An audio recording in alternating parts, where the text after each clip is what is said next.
Good evening, TheoTrade. This is Corey Rosenblum, and you're watching the Theo Nightly video for the 22nd of September here in 22.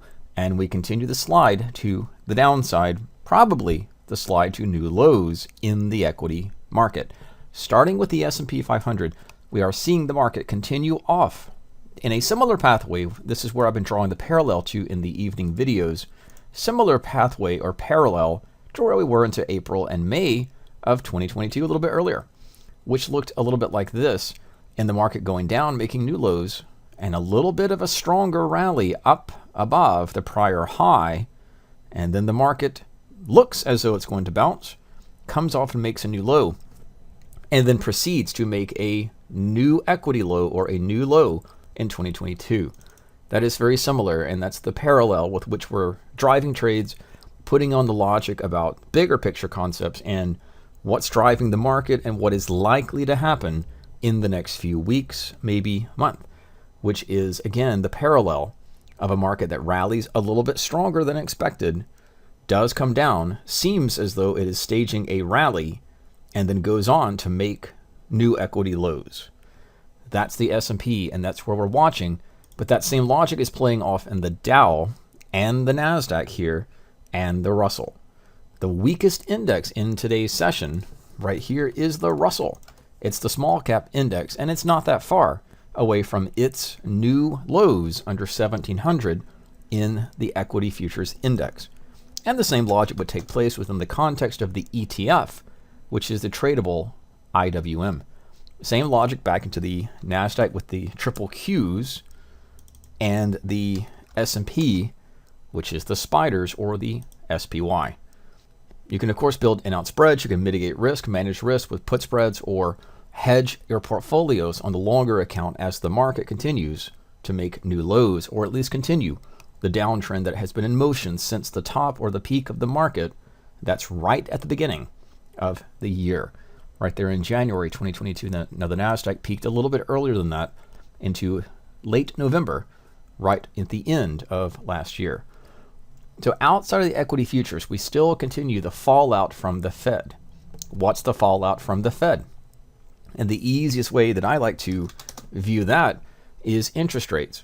So inflation does remain a large concern, is a big part of the economic trend, economic background, and of course the fundamentals of the economy. Inflation still here. It is at a much higher rate than the Fed would like, and probably a much higher rate than most of us would like as well. That includes grocery prices and anything, just about anything we buy, fuel prices, and all the restaurants we eat at, and all that is a little bit higher, and that is playing itself across the economy. So the Fed has to combat that by raising the interest rates. Now, they don't raise the 10-year Treasury note yield. They only control the Fed funds rate. That's the overnight rate. But it does trickle up the yield curve, and I like to keep focused on the TNX, which is the 10-year Treasury note yield. There are plenty of others you can watch and trade. And on the flip side of that is the ZN, the 10-year Treasury note. And that's what the price would be, the opposite of the yield. So as the yield goes up, the price goes down. As the trend of the yields increase and make higher highs, and that's a fresh new high in 2022. And for clarity, we are looking at this as the 3% level, and that's the 2% level. Right now, the Treasury yield per this is 3.7%. That's 3.7%. 10-year Treasury note continues the downtrend, and it has made new lows. Looking at this similarly, if we can link them a little bit together, we'll put the SPX on the right. We'll compare daily charts, and we'll do that to the beginning of 2022. And we can see a rough parallel, and that the year started in the equity market at the high. There's the beginning of the year. And the same is true with the bond market. There was a little bit of a rally, a little bit of some volatility in the middle of the year in the equity market, but the bond market continued its slide. And into June, we're talking the June lows in the equity market. The bond market made its June lows as well, swung to the upside, and then from there has continued off to make new lows for 2022. And the equity market is not quite there, but probably, in a probability standpoint, of course, does continue that pathway. And if we look at beyond or behind the bond market and the equity market, we'll look at the US dollar index, the DXY, and we'll plot the dollar right there with a 10-year Treasury note yield. Those go in concert, those go in parallel, and those have a continued positive correlation. And the dollar itself made new highs in 2022. That's the theme of tonight's video, and that stocks continue to slide and the fallout from the Fed, but behind that is the new highs in the dollar and in the yield. Now let's go behind the headlines and behind these indices or the index products to look at stocks that made 52-week lows. Question at hand is here is which stocks are leading the market to the downside. The market, the S&P that is, and the other indexes has not gone on to new 2022 lows. It's not there yet. But which stocks in the market have done so? 121 stocks in the S&P 500 per today's session did make new 52-week lows. And I like to show these in the videos because these are strong, these are weak stocks that are getting weaker, and they do set up some potential bear flag or some bearish potential trades, put spreads or vertical spreads on pullbacks, not at new lows. These are just stocks that are leading the market to the downside. And by market cap, they would include Microsoft, and we'll take a quick look at some of these just to update our charts. Microsoft, we'll pull all these back, we'll link these together, and we'll actually show these on the weekly chart and the daily chart right here. So what gets a stock into this list is that it makes a new 52-week low, and all that says is that it's made the lowest low in the last 252 days or the last year. Microsoft is the #1 stock in terms of market cap that makes that list. And these are prior opportunities in it. There is the low. It's into 237 or 240, roughly speaking, per share. And that's down from 350 when the NASDAQ peaked at that same spot.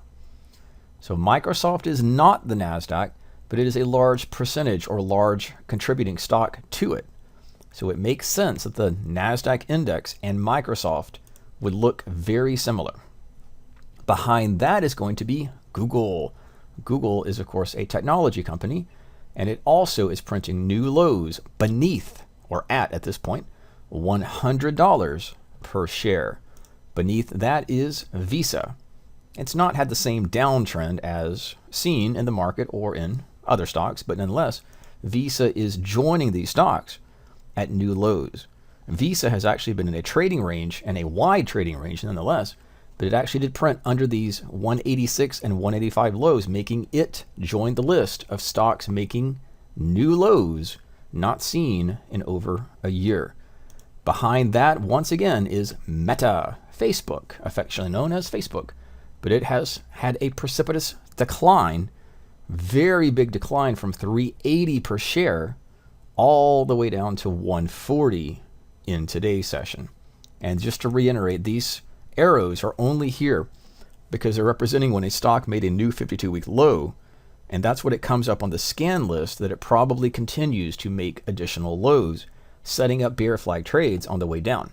That would include Nvidia, which also made new lows near 125. That stock's down from 340. MasterCard is similar there to Visa, which had a sideways trading range. So Visa and MasterCard are going to be in similar scenarios. Wide ranges, but nonetheless, they are at new lows. We'll look at Abbott Laboratories, continues the downtrend. Verizon Communication had a strong, rapid sell-off, maybe not as great in percent losses, but nonetheless, it did peak at 54 and is now at 40 per share. And retail name, shoe name, or retail stock, Nike, it's there at new lows, and it's under 100 per share as it continues this big picture downtrend. Communication company, Comcast. Behind that would be communication, Charter Communications, also in a similar pattern. And others would include Adobe, and there again are bear flag or bear opportunities, short put spreads or short trades, put spreads, vertical spreads to the downside as these stocks rally into other resistance points. This is making new lows. It peaked at 700. It trades now under 300. AT&T, and then Intel, which continues its slide to new lows. And that is one that has been a long-term sideways trading range in a wide area, but it's making lows not seen in price since, and we'll pull this up to the weekly chart over here just to be a little clearer. These lows have not been seen. We have to go back even farther than that. The last time we saw these levels were over 6 years ago. That was, roughly speaking, in 2017. So that is when the last time we saw Intel at these share prices. But other stocks, we can see some of those in the scan list. There's too many to name.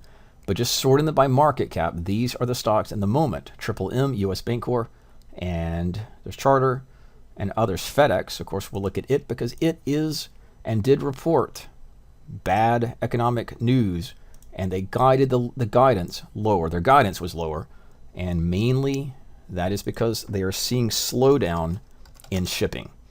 That is a large concern for the broader economy and takes us right back to the top, which is this downtrend seems to have additional odds to continue. As the downtrend gets lower lows, stocks are in focus and continue their slide as we go through September into October. As always, be careful and safe. This is Corey Rosenblum with tonight's Theo video update for September 22nd, 2022.